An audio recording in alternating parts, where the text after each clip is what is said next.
Hello सांग मैंने नमस्कार। आज बनला भजी स्टाइल कोबी चिल्ली घरे बनई थरे निश्चय खाइबे। से कोबी पियाज टमाटो कैप्सिकम कंचा लंका को भल भाव धोईकी काटी रखी एबे कोबी रे पकेबा आमे लुण चाइना सॉल्ट फूड कलर धड़ा राशि गोटे बड़ चामच कॉर्नफ्लावर तापर भल भाव एसबू आमे गोले नबा।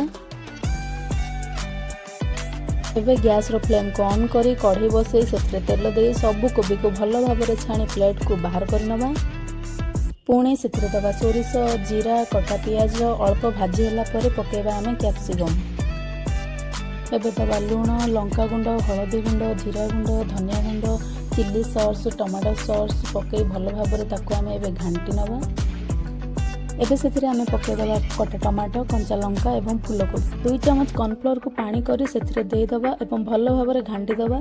मसला पड़ी सारला परे तो रेडी हे गला हमर भजी स्टाइल रे कोबी चिल्ली। वीडियोटी भल लगी गोटे लाइक करूँ, चैनल को सब्सक्राइब करूँ एवं तले कमेंट सेक्शन में कमेंट करने को भूलिबेनी। रहिली नमस्कार।